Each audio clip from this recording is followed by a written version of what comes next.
Welcome back and thank you for staying with KTN Prime. Now we want to speak to a woman who has walked the less trodden path, a force to be reckoned with. To many, she's the Iron Lady. I'm talking about Honorable Martha Karua, the People's Liberation Party leader. Good evening and thank you so much for making time for us here on KTN. Evening and thank you for having me. Karibu. And congratulations on the relaunch of your party, rebranding. Thank you. And let's start with that. What necessitated the move from NAC to PLP? I think everybody from the houses we live in to us as individuals need a makeover after some time. But one of the key reasons we needed a new name and to rebrand is firstly to have a name that resonates, a name that conveys meaning.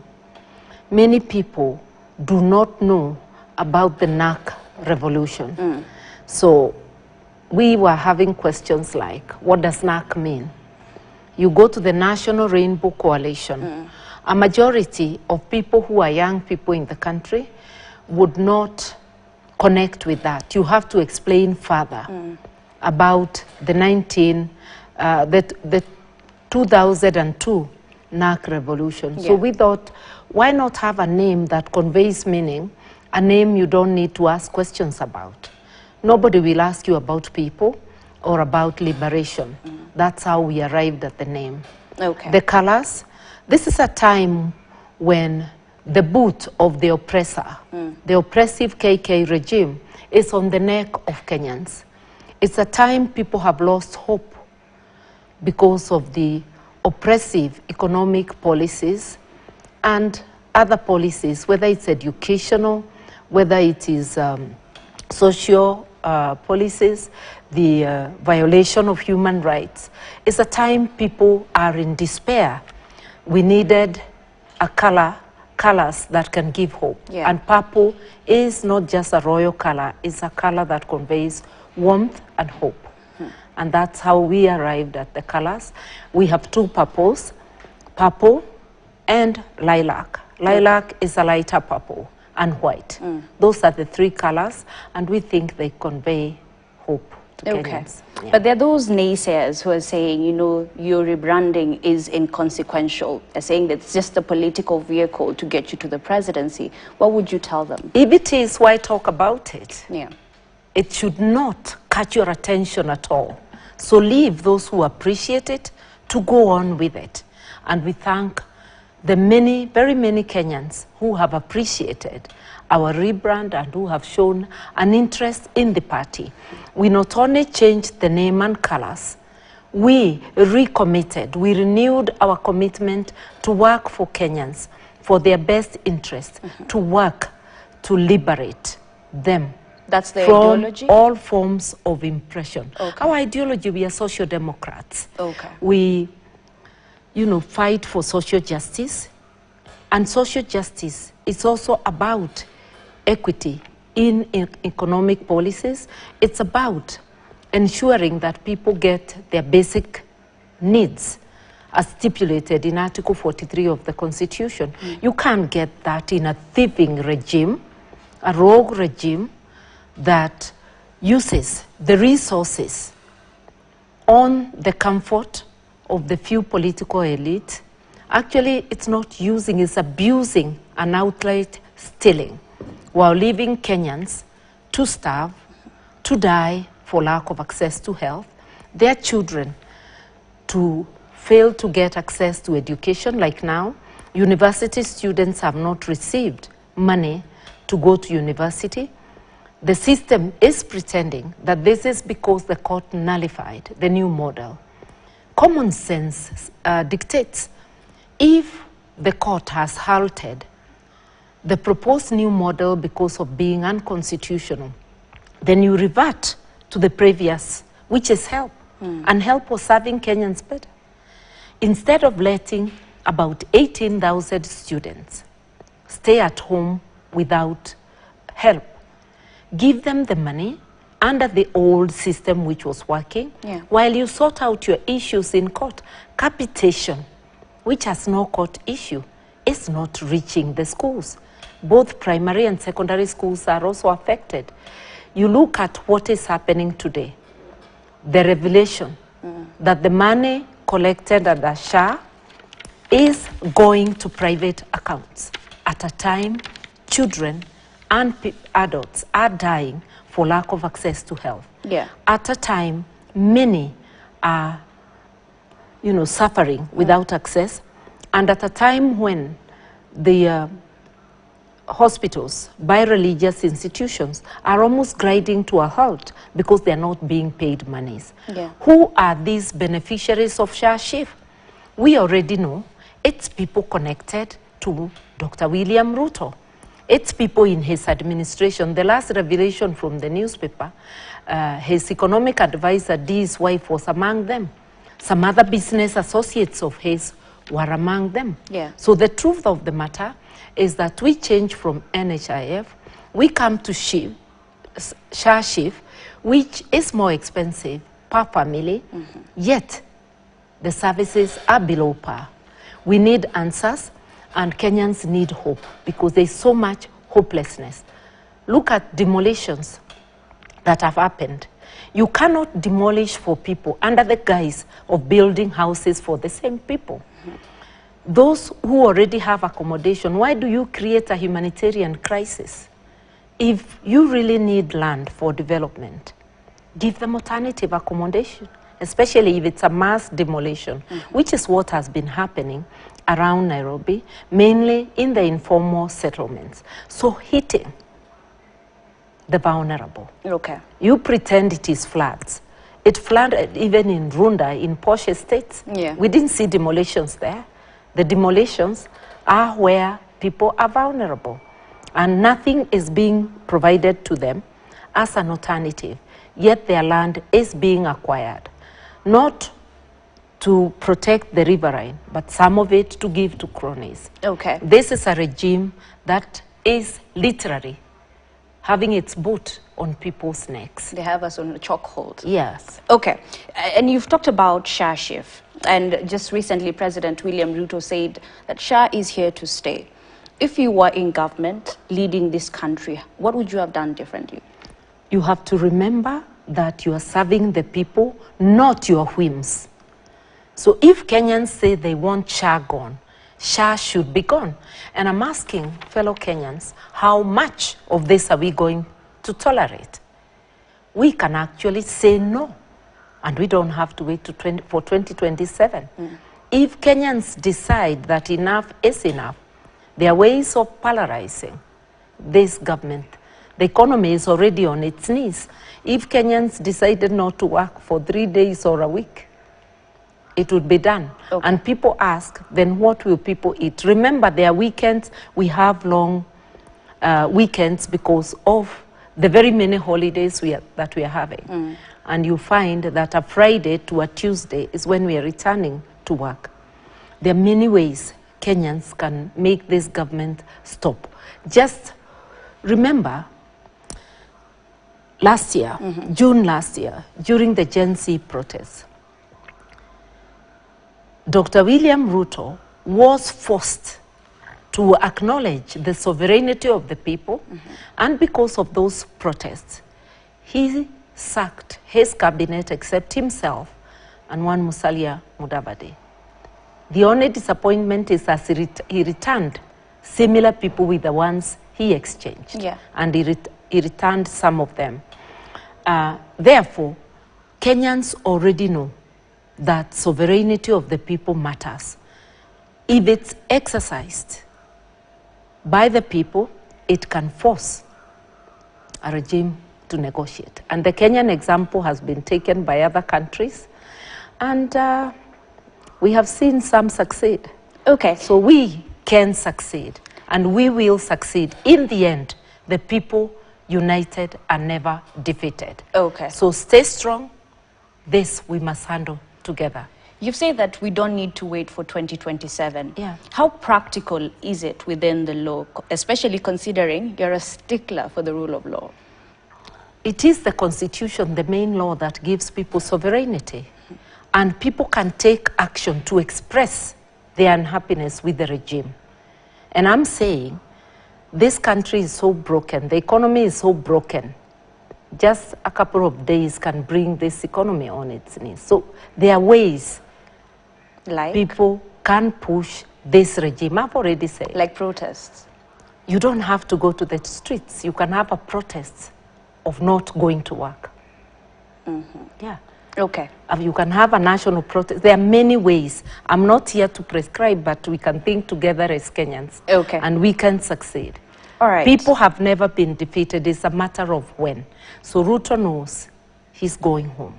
Okay. Whether he brings the RSF to Nairobi, whether he intends to use such people to help prop his regime, in the end, Kenyans will succeed. Yeah. And we keep reminding this KK regime, our neighbors, Sudan, had one of the strong rulers, al-Bashir, with a superb military, almost a police state. The same with Egypt. Those regimes fell. Even China, Tiananmen Square. Yes. You know, the regime fell. Okay. Egypt, it was Tahariri. So we are just reminding that people can never be defeated when they unite. And I can see this country taking the example set by the Gen Z and people uniting against oppression and bringing this regime to its knees. Okay. Since you're talking about unity, on Tuesday you met with several leaders, including former Deputy President Rigathi Gachagua, Wiper leader Kalonzo Musyoka, Jimmy Wanjigi of Safina Party, among others. Yeah. And in this particular meeting, it was decided that you'll be the lead convener ahead of 2027. How will you ensure the coalition stays intact? I think the suggestion that I convene came during the party rebrand, the brand reveal of the People's Liberation Party, but we are co-convening with my brother Kalonzo Musyoka. And it is a loose arrangement, so any of us can chair the meetings. As we bond, as we invite others to enlarge the circle, the unity of purpose is needed by all Kenyans of goodwill. So one of the commitments is to keep on enlarging the circle, to accommodate as many, so that together, standing united, we can liberate ourselves from the chokehold, economically, politically, socially. We can liberate our education, liberate our health, liberate ourselves from violation of human rights, including abductions, executions, and torture, which are happening in this country. Liberate ourselves from femicide, because it is looking like even the crime of femicide is fueled by maybe certain individuals belonging to cults that believe in murdering young, beautiful women as a means of retaining power. It looks like there's no will to investigate. We know the Kenyan investigators, they're good. If they wanted to find out what is happening, they would. But it means they are hitting a wall because there's an area beyond which they cannot go. We have seen the security agents going to court in the abduction cases and telling the court they know nothing about what is happening. Yet they are paid to know. I do not believe at all, and I know many people don't, that the police in Kenya can be totally clueless about the crime that is happening, that the national intelligence would be completely clueless. Repeat crimes. Femicide is repeat crimes. Abduction are repeat crimes. Executions are repeat crimes. And of course, we know that some executions have been state arranged, especially those of the Gen Zs on the 25th. Snipers were on the roof of Parliament and some other roofs of government buildings. Yeah. Snipers do not quell riots. They accurately shoot to kill. So this too is a murderous regime. Okay, and we'll get to human rights and the state and how we're faring as a country. But let's stick with politics, because you've talked about the fact that it is a push, a united push to ensure that President William Ruto goes home. And his regime. And his regime. Yeah, Ruto stands for the regime he leads. Okay, Yeah. So then is there a clear-cut formula on who will be on the ballot come 2027? Have you decided? There is, it's too early to decide. There is a commitment among the leaders. And you heard one by one talking about it during the brand reveal of the People's Liberation Party, that we all acknowledge Kenya is bigger than any one of us, bigger than our ambitions. And therefore, we will submit to a formula, an agreed formula, to select the flag bearer. Because many are ambitious, including myself. Yeah. But the post we are all eyeing is one. Only one person can sit on it at a time. So we marshal our forces together. And whoever is decided in an agreed collegial manner, the rest will step back. And I can say for myself, once again, that I would willingly do so for Kenya. Would you be willing to deputize someone? No. I am done with deputizing. That was 2022. I don't have to be on the ticket in order to support. Okay. I'm not willing to deputize, but I'm willing to step back. So then are you willing also to work with Raila Odinga? If he comes back, right now he says he's been doing consultation meetings and likely maybe tomorrow we'll be hearing an announcement from him. I think we cannot keep speculating. Right now, he has one leg in government, one leg in the opposition. It's untenable. Yeah. It is against the law. He has to make up his mind, and together with his party, be inside by forming a post-election coalition, or be outside with the opposition. He can't have his cake and eat it. So recognizing that he has the right to decide for himself and his party has that right, let them go ahead and make the choice. But it is our duty to keep reminding and to take appropriate action if need be to ensure that the illegal come-we-stay arrangement that is currently obtaining in the KK government is terminated. And they are forced to take steps to formalize their political marriage. Okay. Not just with ODM, but with any other party that is willing to join them. And for the sake of our viewers, let me just explain to them what exactly you mean. Well, the post-election coalition law states that the post-election coalitions need to be deposited with the registrar within 21 days of the signing of the coalition. Now, the broad-based government led to what you're saying, the disregard for the rule of law. And talk to us about that more, because we've been seeing this over and over, the constant disregard of the rule of law. I want Kenyans to know how this hurts them. The design of our constitution is that there should be a majority side, which should be the government side, a minority side, which should be the opposition. Now, those in opposition chair watchdog committees, committees that audit and the actions of government and hold it to account. These are public accounts committee, which see how our money is being utilized. There are 3 in number in the National Assembly. There are Public Investments Committee to see how our money is being invested, if at all. And those committees are again 3 in number. So 6 committees in the National Assembly that should be chaired by parties not in government. The uncomfortable truth is, when ODM has one leg in government and one leg in the opposition, you see ODM members like Opio Wandai is a minister, Oparanya is a minister, Joho is a minister, Beatrice Asiku is a minister.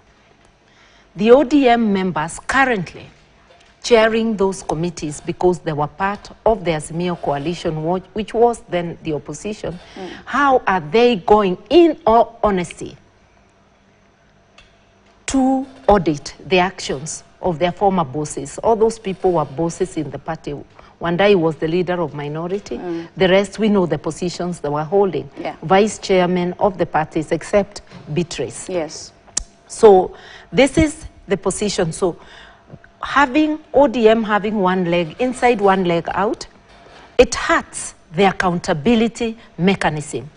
And probably that is why the KK government is able to run away with corruption, abuse the funds of Kenyans, enrich themselves, keep themselves in comfort, while Kenyans are languishing, some unable, a majority unable to put meals on the table. Okay, and we'll be getting to speak more on that shortly, but let's just take a short break here on KTN Prime. We'll be back shortly.